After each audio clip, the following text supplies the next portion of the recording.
The Scythe Fuma 3 is an incredible value. It only costs $49.99 US as of time of filming, and with its 6 nickel-plated copper heat pipes and a dual tower design, this thing packs a heck of a punch and is suitable for almost any consumer-grade CPU. At least, those are my assumptions based on my experience with the previous Scythe Fuma 2. So in this video, we're gonna put that claim to the test. Are you ready? Stay with me. This is really awkward.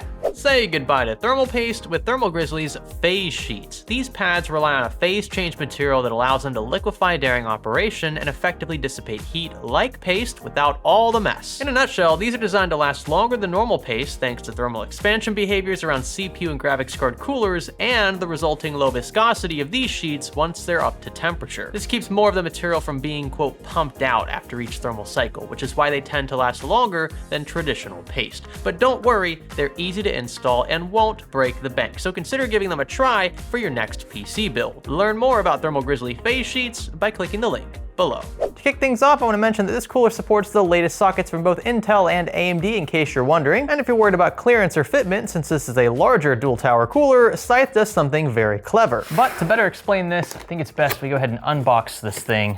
Let's see what we get inside. Just like the cooler assembly is in this larger box here. We also get a slimmer fan. This is going to be part of the explanation that I was about to make. And we do have another box which is full of all of our mounting gear. We'll go through this as well. This is our second fan, the one that's sandwiched between both towers. You can see this one is a standard thickness and it is PWM supported, just like the slimmer version. But this here is what's truly clever. You'll notice that Scythe have intentionally offset the location of the cold plate. It's very clearly shifted off to one side underneath the thinner fin stack. And this is the side of your build where your DDR4 or 5 usually resides. As a result of this design here, we actually have less of the cooler intruding on top of any of those slots. And with a slim fan, like the one you get in the box, this one here, pressed right against it, the piping is actually almost sticking out as far as the fan is. So what we get is a cooler that is still just as beefy, just as capable of some more expensive models from other brands, but that doesn't limit your ability to use larger DDR4 or 5 DIMMs. This is really clever, and I wish more cooling brands did this because it would just give peace of mind to the average builder. Let's very carefully remove this before I forget about it. Scythe also employ what they call contra rotating fan blades. You'll notice that this is the intake side of both fans, but the blades themselves are pointing in different directions,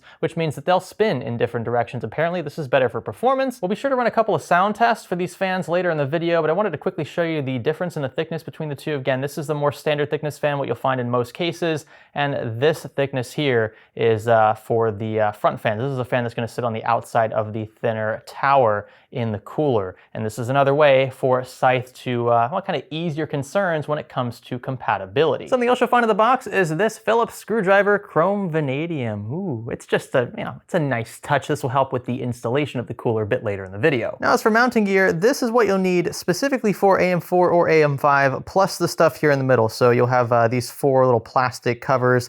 This will slide over the holes in the motherboard. Of course, you get your retention clips for your fans as well, and then you also get a nice PWM splitter there along with some thermal paste and the Phillips screwdriver we mentioned. So, as usual, AM4, AM5 is pretty straightforward. Intel complicates things just a tad more because we have the inclusion of the back plate, whereas most AM4 and 5 boards come with those by default. But otherwise, a pretty straightforward building experience, and you thankfully have a fairly easy to understand manual to go along with it if you don't trust yourself without one. If you're curious how they differentiate between LJ1700 and LJ1150X, for example, with this Intel bracket, you can see this hourglass shape here on each of the corners of the bracket itself. And then we also have we have 4 screws with triangles on the insides of the heads. And what you're gonna wanna do for LJ1700 support is make sure that that triangle fits into the outside of the hourglass. So it's gonna sit further away from the center, kind of like this right here.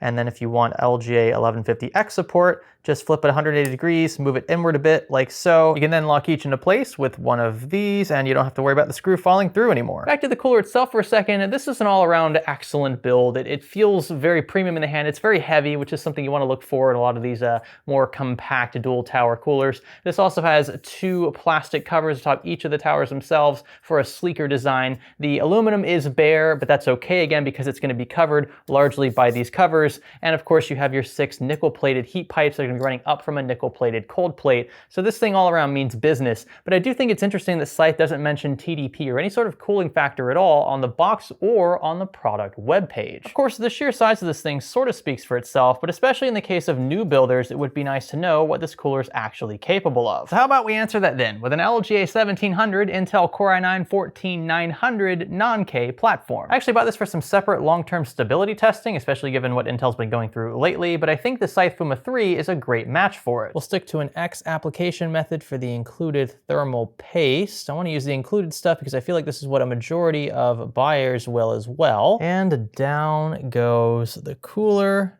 It'll sit something like that right there. And would you check it out? See how much space we have between the edge of this fan and the innermost DIMM slot? I've got an extra DDR5. Actually, I pulled it out of this furthermost slot here, and I'm gonna slide it into the innermost just temporarily to show you that we have plenty of clearance. These are Corsair Dominator Platinum DDR5 DIMMs. They are super beefy, and we still have probably close to a centimeter worth of clearance between the two. That is impressive. That's why I like the Scythe Fuma 3 so much. Apart from what I expect to be pretty decent performance for the price, I mean, this fitment is just, it's so flush. Actually, the fan doesn't even stick out any further than the holes in the motherboard. This is how all larger tower coolers should be designed. Tower coolers like these have really grown on me as of late. I just really appreciate how simple they are, but how effective they are as well. This is like peace of mind. If you don't want to deal with, fluid and the risk of leaks and pumps dying, I mean, it doesn't get much better than something like this, especially for the price. And with the platform now in a larger mid-tower, you can see just how much space we have between the top of the Scythe Fuma 3 and the edge of the chassis.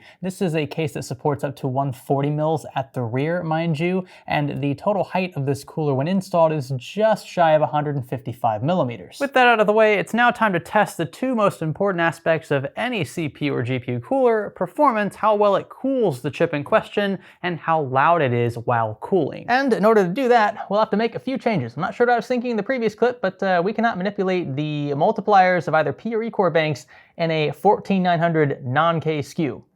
Not sure what I was thinking there. So we switched to a 12900. I've also got a different motherboard in here because it was already paired with that CPU. The exact same cooler, of course, is going to be used here, and then we'll be comparing it to a Be Quiet Dark Rock Pro 5, which I know is punching above its weight class a little bit, but I think you'll be surprised by these results. I've been running a Dark Rock Pro 5 in my personal rig for several months, and I'm curious myself how this cooler that costs essentially half as much will fare. So here's what's what. Firstly, let's look at raw temperature results. Note that we aren't using a Thermaltake contact frame or equivalent for this Intel build. We probably should if we care about long-term performance, but both coolers compared were subjected to identical socket conditions, which is more important here. The Dark Rock Pro 5, which is kind of like our ideal standard for a dual tower cooler, albeit a more expensive option, did squeak out a marginal lead of 2 degrees Celsius under our IDA64 load, which I wouldn't say is all that significant given, again, the price disparity between these two. The Dark Rock Pro 5 costing around 90 USD as of time of filming, and the Fuma 3 again at around 50. Idle temps, you can ignore these, more or less just controls and sanity checks on my part, so I wouldn't give them too much attention. As for sound in their stock forms, under the same locked fan conditions, the Fuma 3 once again is only just barely beaten out by its Be Quiet rival, while remaining virtually indistinguishable under idle conditions. Next up were our noise normalized runs. Now this is where we attempt to alter fan curves for identical perceived loudness under load, and here the Dark Rock Pro 5's lead does grow a bit, so the Scythe Fuma 3's fans basically aren't allowed to spin as fast on account of how ever so slightly louder they are. As a result, less heat is displaced and you get higher CPU temps. It's also important to note again that the DRP5's central fan is larger than the 120mm found in the middle of the Fuma 3's towers. This does aid in that cooler's ability to displace air at a lower RPM and thus volume. And that is something some of you probably didn't expect, given again how different these coolers are in terms of their prices. Now I do want to disclose very quickly that Be Quiet has actually sponsored several things this year on this channel. Scythe has not, so at least on paper, there would be some inherent bias.